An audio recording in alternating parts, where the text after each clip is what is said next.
All right, here we go. Trump opened to DOJ probe into former New Jersey Gov Christie over Bridgegate scandal. Got away with murder. Uh-oh.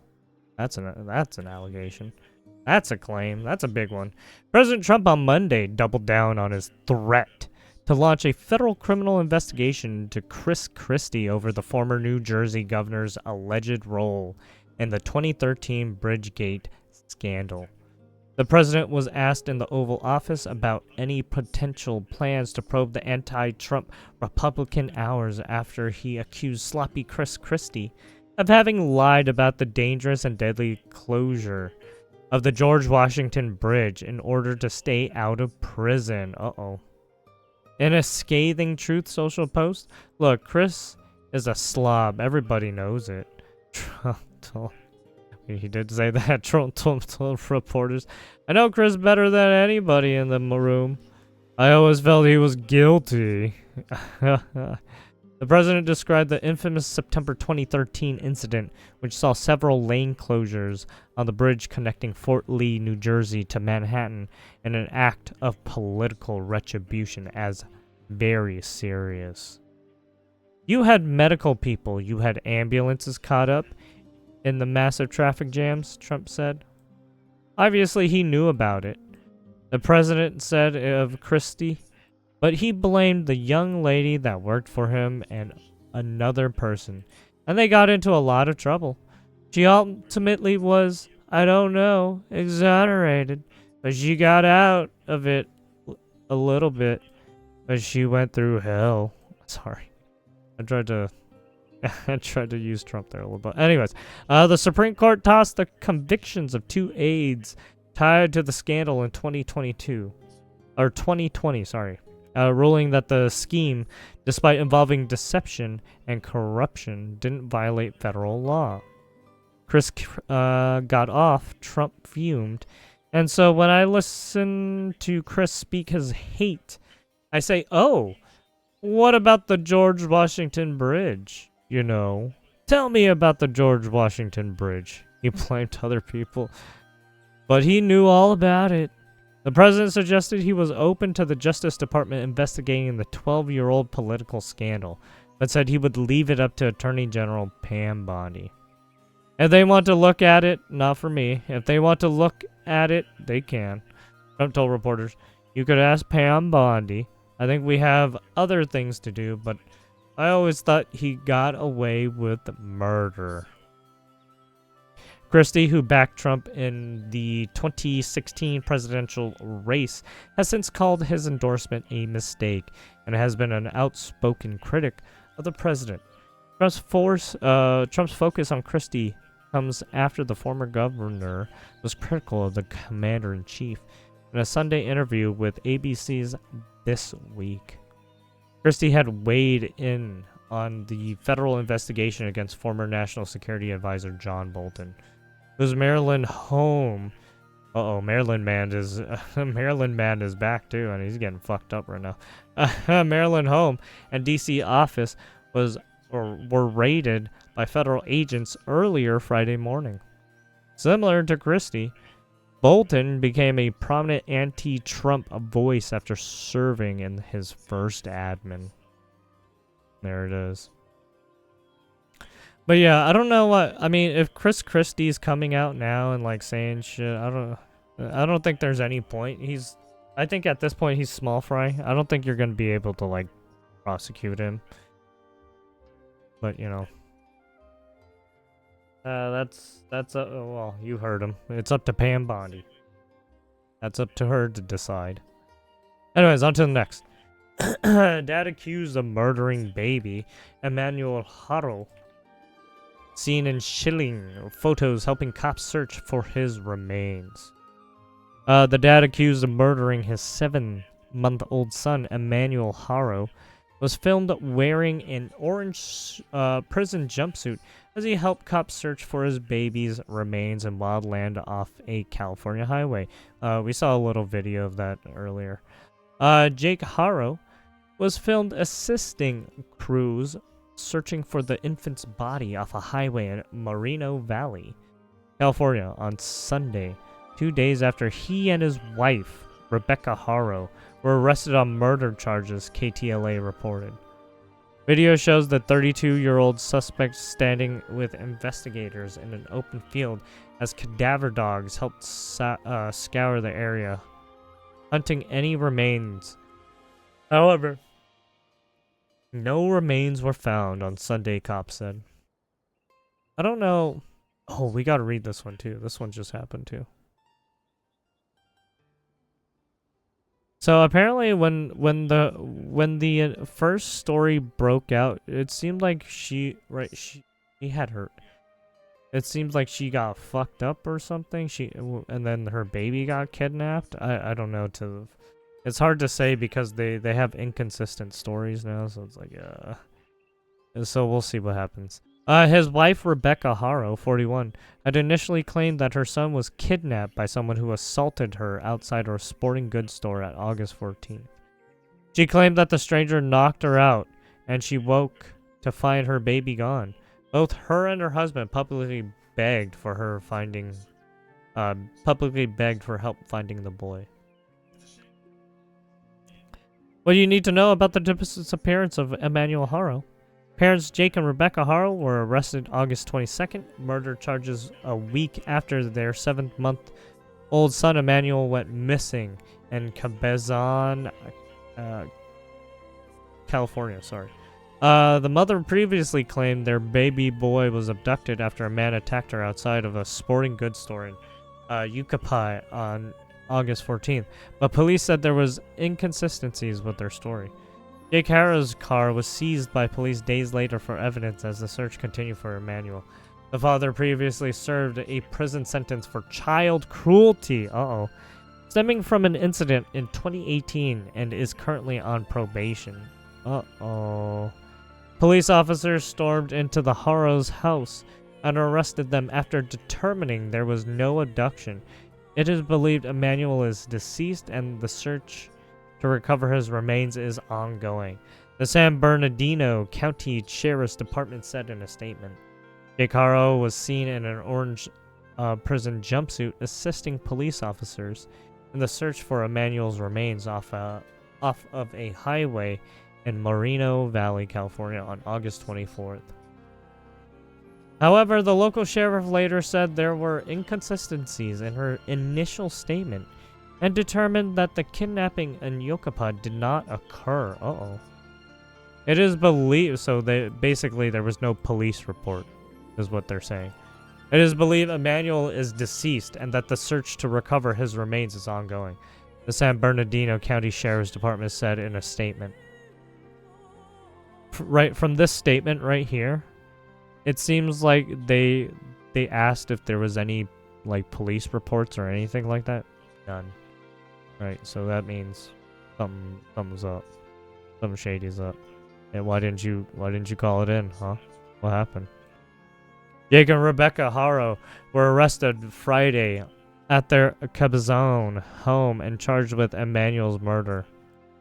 Police stormed the murder suspect's desert home and cuffed the disheveled and eerily emotionless couple, both of whom looked like they just rolled out of bed. They were hauled away separately. Dramatic footage of the raid shows. The circumstances surrounding this investigation are tragic, and we will continue to search for Emmanuel, Sheriff Shannon Dickus said after the arrests. So yeah, there you have it. So we'll find out what happened. But yeah, but it's right. So it's, given all this, and then given what was said here, right? It seems like they didn't call in, right, a police report like you're supposed to, especially if it's one of your kids, right? You know what I'm saying? You know, you see what I'm putting out? It's a little strange. A little strange. A little strange. Hello.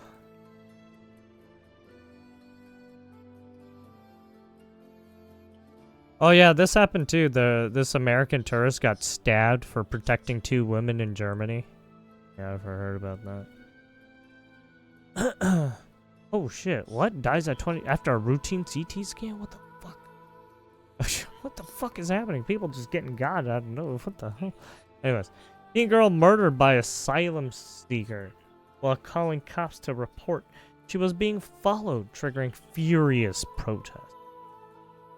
17-year-old girl was stabbed to death while calling police to report that she was being followed, with the arrest of an asylum seeker triggering furious protests across the Netherlands. Uh-oh. Rip Netherlands.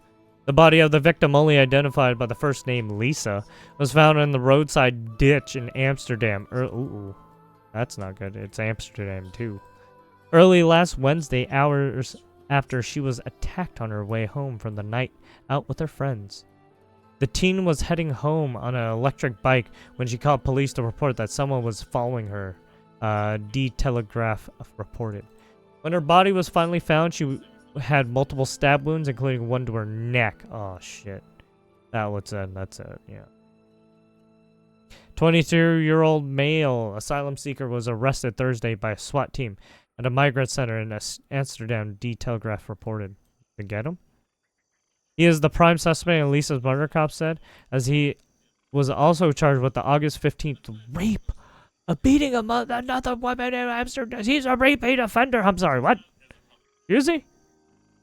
Excusez-moi? He also allegedly assaulted a third woman 5 days earlier. What the fuck? What the fuck, dude? With the victim coming forward after seeing appeals about Lisa's murder? What the fuck? What the fuck? What is happening?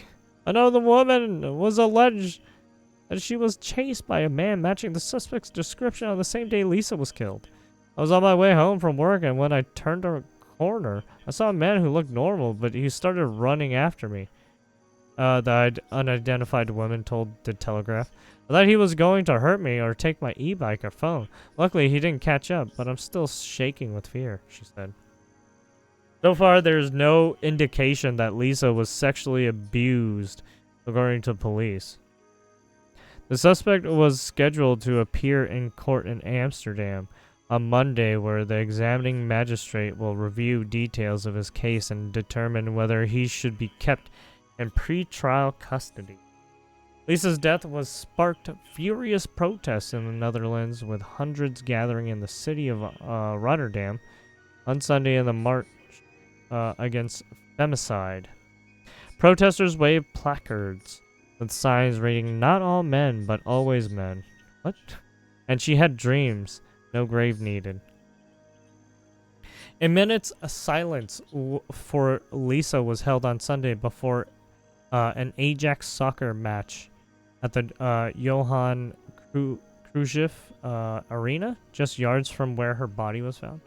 Right-wing politicians such as Geert Wilders of the Nationalist Freedom Party pledged to end all asylum claims in the wake of the murder. Uh-oh. That's what you get. Wilders pulled his party out of a conservative coalition government following a dispute over asylum policy, triggering a snap election on October 29th. Police are still urgently appealing for witnesses to come forward and have released images of at least 3 people spotted on surveillance cameras around the time Lisa's murder. They include an electric scooter rider, the occupants of a delivery van, and the occupants of a microcar. Much of Lisa's cycling route is covered by cameras, but clear footage of the spot where she is believed to have been killed is still missing. So she was basically killed off cam.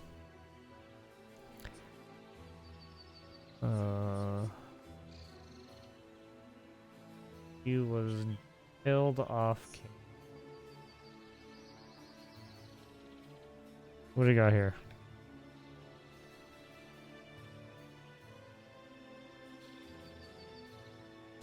NYC. Oh yeah, we'll also read the new update too. The violent strap hanger pummeled a NYC strap hanger pummeled 64-year-old woman who confronted him for smoking on train. A violent strap hanger pummeled a 64-year-old woman when she confronted him about illegally smoking on a Bronx train, cops said, as they released footage of the still-at-large brute. The victim was on a northbound number 2 train at the 49 Street Grand Concourse station around 1:30 a.m. July 26th, when a bald, goated stranger sat across from her and started puffing on a cigarette, police said. When the victim asked the smoker to put it out, he punched her multiple times all over her body, authorities said. That's the fucking unhinged dude. What the hell? He was treated at the scene for minor injuries, cops said. The menace fled on foot and remained on the loose Monday afternoon. Cops on Sunday released footage of the attacker strolling through the subway car, pulling down his black shirt, t-shirt, and gesturing as he appeared to talk to someone. The suspect, described as standing about 5'11", was last seen wearing blue jeans and beige sneakers. Anyone with information on the attack is asked to call it NYPD's Crime Stoppers hotline at 1-800-577-TIPS 8477, or for Spanish 1-8857 PISTA PISTA 74782. The public can submit their tips by logging on to the Crime Stoppers website. Right at the website. There you have it. And I will leave, like I said, I will leave all descriptions, like always, in the all links, all sources in the description, as usual. Sorry, I got mixed up. All right, and then here we have. So, this was earlier today at 1:57 p.m.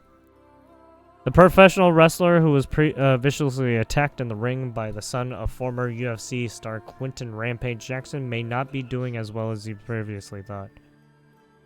Was mauled during private. Oh wait, did we already read this one particularly?